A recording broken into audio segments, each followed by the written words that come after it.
ठाकरे बंधूंच्या भेटीसाठी गाठीभेटी हे आता वाढलेले आहेत। त्यांच्या युतीची चाहूल सुद्धा लागलेली आहे। त्याचा बिगुल आज नाशिकमधून वाजण्याची चिन्ह आहेत। नाशिक शहरात आज ठाकरेंची शिवसेना आणि मनसे यांचा संयुक्त मोर्चा निघणार आहे। या मोर्चासाठी दोन्ही पक्षातील बडे नेते हे थेट मुंबईवरून नाशिक गाठणार आहेत असं समजतंय। नाशिक शहरातली गुन्हेगारी, एमडी ड्रग्ज, जुगार, शेतकऱ्यांना हमीभाव, शेतकरी कर्जमाफी अशा प्रश्नांवर हा मोर्चा निघणार आहे। शेतकरी कर्जमाफीचा मुद्दा वगळता उर्वरित मुद्दे हे स्थानिक स्वरूपाचेच असल्याचं दिसतंय। तरीही या स्थानिक मुद्द्यांसाठी मनसे आणि ठाकरेंच्या शिवसेनेचे बडे नेते रस्त्यावर एकत्र येत शक्ती प्रदर्शन करणार आहेत। यात खासदार संजय राऊत, मनसेचे बाळा नांदगावकर, संदीप देशपांडे, अविनाश अभ्यंकर अशी नेते मंडळी रस्त्यावर येणार आहेत। त्यामुळे हे शक्ती प्रदर्शन म्हणजे अघोषित युतीच असल्याचं आता मानलं जात आहे।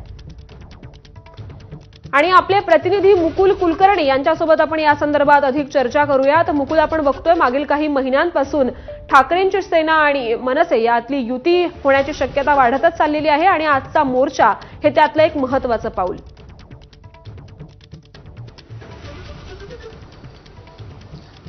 बरोबर आहे, आजचा मोर्चा म्हणजे या युतीवर शिक्कामोर्तब असल्याचंच बघितलं जात आहे। कारण नाशिकमध्ये दोन्ही पक्षांची सत्ता होती, मनसेची देखील सत्ता होती, शिवसेनेची देखील सत्ता होती।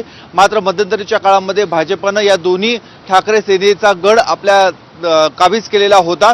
आता याला उत्तर देण्यासाठी नाशिककरांना भेडसावणाऱ्या वेगवेगळ्या प्रश्नांना वाचा फोडण्यासाठी दोन्ही ठाकरेंच्या सेना आज रस्त्यावर उतरणार आहेत। साधारणतः 12 वाजता या मोर्चाला सुरुवात होईल। यामध्ये नाशिक शहरात वाढणारी गुन्हेगारी, एमडी ड्रग्ज, मध्यंतरी गाजलेलं हनी ट्रॅप प्रकरण, त्याचबरोबर शेतकऱ्यांची कर्जमाफी अशा वेगवेगळ्या मुद्द्यांवर हा मोर्चा काढला जाणार आहे।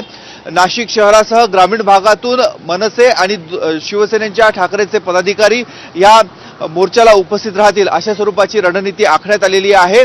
आणि एकूणच दोन्ही पक्षाची नाशिकमध्ये किती ताकद आहे हे आजमावण्याचा देखील प्रयत्न केला जात आहे आणि ही ताकद इतर पक्षांना दाखवण्याचा देखील प्रयत्न आजच्या मोर्चाच्या माध्यमातून केला जाणार आहे। त्यामुळेच शिवसेनेचे खासदार संजय राऊत 11 वाजता नाशिकमध्ये दाखल होतील। त्या पाठोपाठ मनसेचे इतर वरिष्ठ नेते हे देखील नाशिकमध्ये येणार आहे। त्यामुळे या मोर्चाला किती प्रतिसाद मिळतो आणि हा जो आजच्या मोर्चाचं जे स्वरूप आहे ते येत्या काळामध्ये या दोन्ही पक्षांना किती फायदेशीर ठरणार हे बघणं तेवढंच महत्त्वाचं आहे।